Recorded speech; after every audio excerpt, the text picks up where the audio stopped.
aujourd'hui la société. Parce que c'est en cela que cette classe-là rivalise d'ardeur. Donc moi, je ne trouve pas de solution immédiate tant qu'il n'y aura pas un arsenal répressif, à savoir un texte législatif. Nous sommes dans un pays où le SMIC tourne autour de 32 000 francs CFA.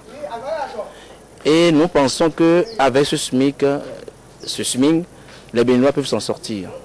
Et apparemment, on ferme les yeux sur tout ce qu'il y a comme contour et on se réveille du jour au lendemain pour dire il y a corruption par-ci, il y a corruption par-là. Je proposerais que nous choisissons une heure dans une des journées, des 365 jours que nous avons dans l'année, et que nous fassions un zoom sur ce phénomène rampant qui est très dangereux, et sans que nous l'en régnions, nous n'aurons pas de développement.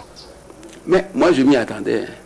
Dès lors qu'à la marche du président de la République, là, il y avait les meilleurs pilleurs qui entouraient le président. J'ai dit non, il ne peut pas réussir. C'est fini. Et il est tombé dedans. Deuxième chose, non, désormais, notre pays fait partie des gens qui se sont véritablement engagés à lutter contre la corruption. Mais ça s'est tourné à l'envers. Ça veut dire quoi? Désormais, il ne faut plus accepter qu'un président de la République marche contre la corruption dans la rue. Parce que le fait de marcher contre la corruption augmente la corruption. Il faut éviter, si jamais un président, qui que ce soit, vient au Bénin ici, veut marcher contre la corruption, il faut tout faire pour l'en empêcher ou alors lui lancer des pierres. Parce que ce que le président, l'actuel président a fait là, ça a multiplié la corruption au point où, ah non, il faut empêcher ça les prochaines fois. Monsieur le journaliste, il ne faut même plus couvrir les marches des présidents contre la corruption parce que ça multiplie la corruption. Et par voie de conséquence, moi je crois que la corruption, ça ne peut plus être ce régime. Ce régime a échoué parfaitement et de façon très lamentable. Le ministre de l'Économie et des Finances a procédé ce matin au lancement de l'enquête 2011 de suivi de la déclaration de Paris sur l'efficacité de l'aide au développement. C'était au Palais des Congrès de Cotonou. Les assises ont pour objectif de voir l'efficacité du développement au Bénin depuis la mise en œuvre de la déclaration de Paris. Au nombre des participants aux travaux, les partenaires techniques et financiers et les directeurs généraux et centraux du ministère de l'Économie et des Finances. Christian Adanedjan et Clarisse Dassi. En 2005, l'ensemble de la communauté internationale s'est engagé à travers la déclaration de Paris à rendre plus efficace l'aide accordée aux pays en développement. 5 ans après son adoption et sa mise en œuvre, les partenaires techniques et financiers se retrouvent ici, à Cotonou, pour une enquête de suivi afin d'apprécier les progrès réalisés par le Bénin. L'adoption de la déclaration de Paris sur l'efficacité de l'aide ouvre un boulevard pour laisser le développement suivre son cours. Cependant, grandes et nombreuses sont les contraintes et défis qui continuent de jalonner ce boulevard on ne peut plus grand.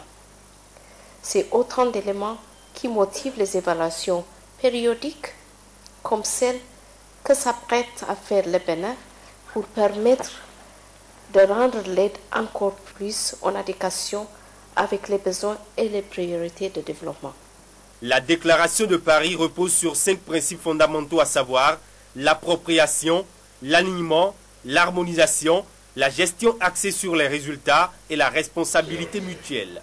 Procédant à l'ouverture des travaux, le ministre de l'Économie et des Finances a notifié dans son allocution que le Bénin a connu des avancées notables après la mise en œuvre de ces principes.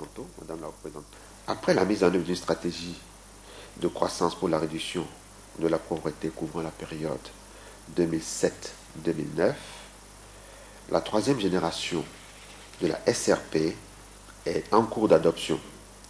Le Bénin s'est également doté d'un plan d'action pour l'amélioration du système de gestion des finances publiques. Le Bénin a connu les enquêtes en 2005 et 2008. Celle de 2011 vient porter à 3 le nombre déjà réalisé depuis la mise en œuvre de la déclaration de Paris. Les résultats qui en seront issus serviront de base aux discussions du 4e forum de haut niveau sur l'efficacité de l'aide au développement. un forum prévu pour se tenir en décembre 2011 à Busan, en Corée du Sud.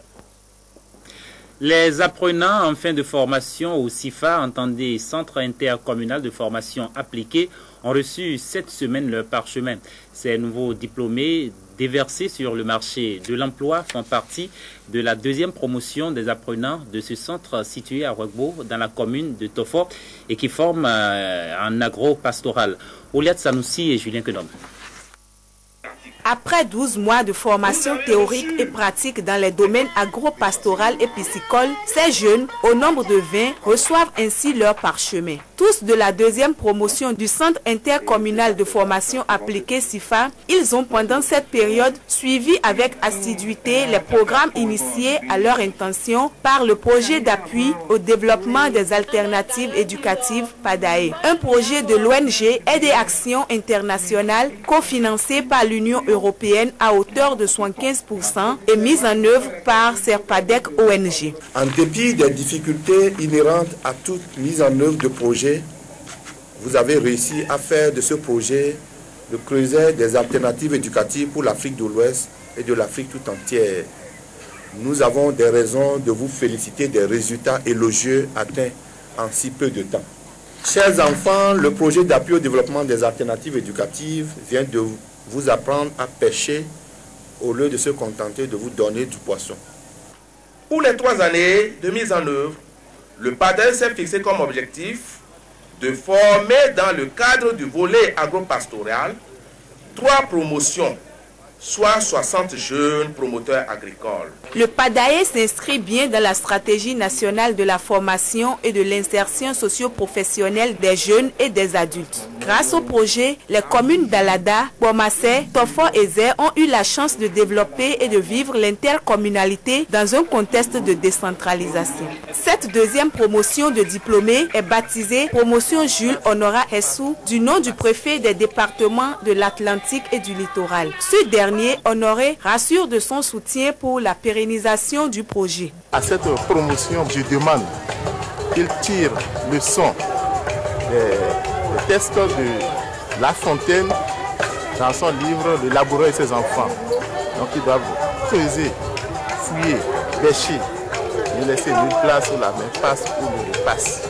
Nous, autrefois jeunes déscolarisés des communes d'Alada, de Poumassé, de Tofo et de Zé, aujourd'hui techniciens agricoles de la promotion Jules Honora Hessou, voudrions vous adresser tous nos gratitudes.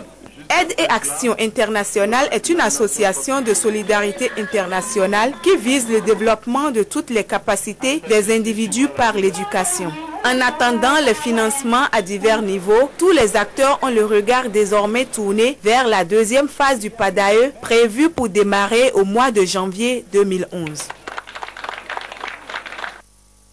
La promotion rechargée et allée à Old Trafford vient de faire 20 heureux gagnants. Ce 20 heureux gagnants ce jeudi, Glomobile Bénin a honoré ses engagements en procédant à la remise officielle d'un chèque de 350 000 francs CFA à ses gagnants. La cérémonie s'est déroulée sur l'esplanade de la place de l'Étoile Rouge à Cotonou. Geoffroy Messan et Dintigane.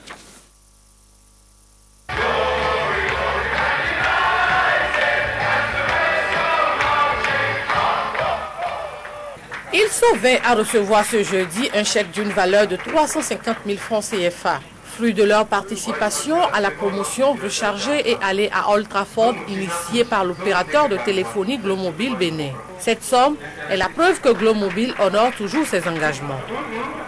Le jour de la fête de Ramadan, j'ai payé la carte de 1000 francs et j'ai essayé de gratter et charger mon portable. 5 minutes après, on m'a annoncé que j'ai gagné une somme de 350 000. Ça m'a motivé beaucoup. J'ai l'habitude d'acheter gros. Et un jour, je suis à l'atelier, je suis couturière. On m'appelle que j'ai gagné un lot de 350 000 francs. J'étais heureuse, j'étais contente parce que j'ai vu qu'avec Glo, c'est la vérité. Glo fait du vrai. Dès l'annonce, je ne m'y attendais pas. J'ai dit que c'est des faux messages. Mais après un appel téléphonique, on me dit de venir à la direction. Je vais là-bas, je vais voir le directeur commercial et qui me confirme que j'ai effectivement gagné 350 000. Ça m'a beaucoup émerveillé et je suis rempli de joie avant de rentrer. Organisé du 2 septembre à fin novembre, Recharger et aller à Old Trafford a pour but de permettre aux abonnés de Globemobile de réaliser leurs rêves en allant au théâtre des rêves Old Trafford. Si la présente cérémonie n'est pas encore celle réservée à la remise des bons de voyage tout frais payés au Royaume-Uni pour suivre les matchs du club mancunien, elle a néanmoins permis à 20 heureux en présence du représentant du maître Marie d'Almeida, huissier de justice, de voir leur vie changer. L'argent servira à faire de bonnes choses dans ma vie. J'encourage aussi ceux qui ne sont pas abonnés à Globemobile de venir s'abonner à Globemobile. La Globemobile ne ment pas, c'est la vérité. Pour la circonstance, le directeur général de Globemobile Bénin s'est entouré de quelques vedettes du football national et de la chanson béninoise. Ladies and gentlemen, je suis ravi que le réseau apporte à ses abonnés de la joie. La promotion Recharger et aller à Old Trafford a été conçue pour enchanter et apporter un plus aux abonnés du réseau. Cette cérémonie est la première d'une série, puisque 40 gagnants recevront dans les prochains jours leur chèque, tandis que pour d'autres, Old Trafford quittera l'étape de rêve pour devenir une réalité. Hors du Bénin, c'est par un communiqué rendu public que les 15 pays membres du Conseil de sécurité ont dit leur soutien à Alassane Dramane Ouattara. Ceci au bout de 5 jours de tractation. Ils condamnent tout effort de renverser la volonté du peuple. Après 5 jours de tractation, le Conseil de sécurité trouve finalement une déclaration commune sur la Côte d'Ivoire. Les 15 pays membres soutiennent Alassane Ouattara comme président élu. Ils condamnent surtout tout effort de renverser la volonté du peuple. Message implicite mais ferme au président sortant Laurent Gbagbo. Dans le même temps, le représentant spécial des Nations Unies à Abidjan revient à la charge. Il parle d'une élection réussie, de résultats sans équivoque. Nous n'avons aucune raison d'être dans la confusion, car la vérité est connue et indéniablement claire. Des déclarations et des prises de position qui agacent fortement le camp Gbagbo. Le ministre des Affaires étrangères de son gouvernement accuse l'organisation internationale de vouloir se substituer aux autorités ivoiriennes. L'ONU est en pleine dérive actuellement. Il faut que le monde entier le sache. L'ONU est à côté de la plaque. C'est un échec. Et si on en est là aujourd'hui, c'est la faute des Nations Unies qui ont voulu qu'on aille aux élections sans désarmement. Les pressions internationales et les demandes africaines restent pour l'instant sans conséquence. Laurent Gbagbo fait comme si de rien n'était et tente de consolider son pouvoir. Madame, Monsieur, c'est la fin de nous suivre sur Canal 3 Bénin.